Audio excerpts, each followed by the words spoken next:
तर त्याही ज्ञानासोबत त्या ठिकाणी नाराज पडलेले असतात. म्हणून आपल्याकडे असं काही त्याच्यात काही धरलं जात नाही.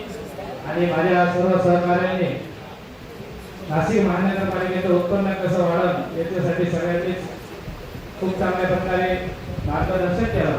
परंतु मी या ठिकाणी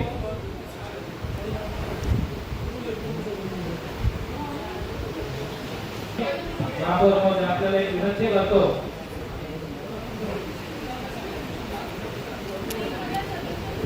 मित्र पक्षाने असं कुठल्याही लोकप्रतिनिधी पत्र देणं हे उचित ठरत नाही.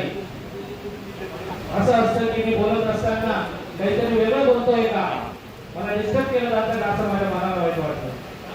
परंतु मॅडम आपल्याला एक उचित सांगतो की माझ्या अशोकनगर परिसरामध्ये एका सोसायटीचं नाव घेतो, श्री अशी एक अपार्टमेंट आहे, बिल्डिंग आहे.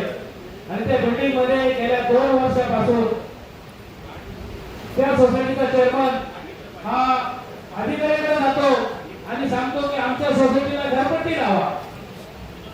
अधिकारी सांगतो की तुमची बिल्डिंग मोजावं लागेल. 2 वेळेस त्या बिल्डिंगचं मोजमाप झालं तरी सुद्धा त्या बिल्डिंगला अजून सुद्धा तो अधिकारी, आता तो शब्द उचित बोलणं चुकीचं आहे, त्या गोष्टी द्यायच्या त्या चेअरमनने दिल्या तरी सुद्धा त्या सोसायटीला आज मी घरपट्टी लावली जात नाही. अशा किती सोसायटी असतील. माझे नागरिक जेव्हा एखादा राहून सोडती बांधतो त्याचा गैरसमज असतो की आपल्या वरच्या रुग्णाला घरपट्टी लावली गेली तर ती घाई झालं जाईल घर.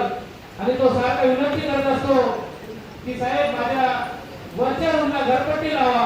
परंतु कुठलाही अधिकारी अनधिकृतपणे घरपट्टी लावत नाही. असं का?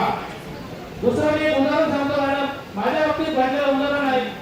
गॅसो कंपनीच्या साईडला बाहेरच्या बाजूला कोरे लाईन गेली होती इलेक्ट्रिकलची. त्या गॅसो कंपनी 1 कोटी रुपये खर्च केला, एमएसबीला खर्च करून महापालिकेला जे खोदकाम केलं त्या खोदकामापोटी 7.5 लाख रुपयाचा टीडी हा महापालिकेला मी सिडको विभागाला वर्ग केला. त्या खोदकामाचे पैसे भरावे लागतात त्याच्यासाठी. आज मी 1.5 वर्ष झालेलं आहे, तो टीडी महापालिका अजून तो बँकेत टाकत नाही.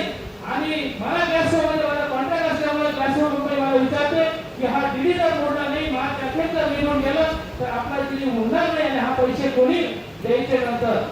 आज सुद्धा आमच्याकडे मी सिडकोला विचारायला गेलो अधिकाऱ्याला की हा टीडी का तुम्ही घेत नाही, तर अधिकाऱ्याचं उत्तर मला दिलं गेलं की जीएसटी आणि मूळ किंमत ही वेगळी करायची का नाही, आयुक्तांनी अजून आम्हाला जिहा दिला नाही. असं जर असं तर ग्लासो सारख्या नॅशनल कंपनीने 7.5 लाख रुपयाचा निधी 1.5 वर्षापूर्वी नाशिक महानगरपालिका ग्लासो फार्मास्युटिकल लिमिटेड एमआयडीसी अंबड 810 या कंपनीचा निधी माझ्या हाताने स्वतः मी महानगरपालिकेचा आज मी त्या बुक मध्ये ठेवलेला आहे. 1.5 वर्ष झालेला आहे, त्याच्यावर डेट आहे. आणि तो का मोडला जात नाही. आणि खोदकाम केले आपण. अधिकाऱ्यांनी सांगावं त्या कंपनी कोणाकडे जायला पाहिजे.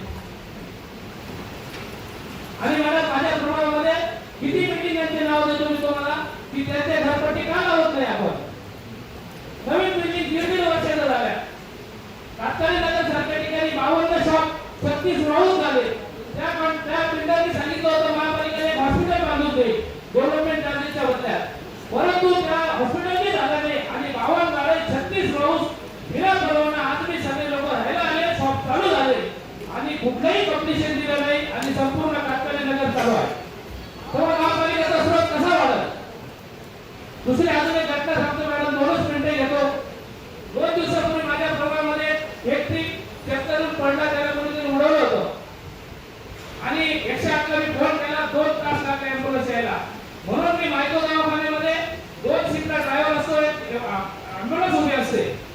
मी त्या वैद्यकीय अधिकाऱ्याला सांगितलं की ॲम्ब्युलन्स पाठवायचा जीव वाचल.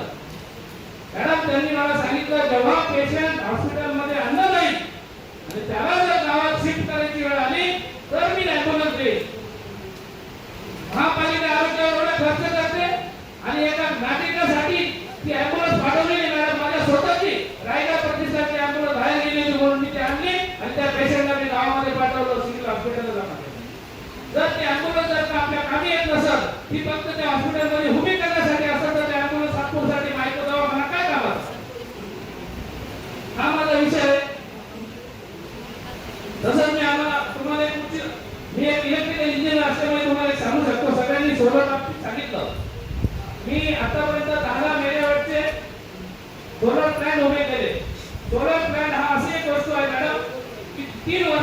किती मोठा प्लॅन उभा केला तरी आपले पैसे वसूल होतात. म्हणून महापालिकेने ते सुद्धा काळजी घ्यावी. दुसरं, आपले जे स्ट्रीट लाईट आपल्याला उभी करायची असतील नवीन, त्या स्ट्रीट लाईटवर जर एक सोलर पॅनल टाकला तर आपल्या केबलचा खर्च वाचतो. फक्त पोल उभा करा, आपल्याला लाईट मिळत. ही एक गोष्ट आपल्यासाठी सोलर लाईट जर आपल्या महापालिकेने टाकल्या तर आपल्याला नक्कीच पैसे त्या ठिकाणी वाचणार आहे.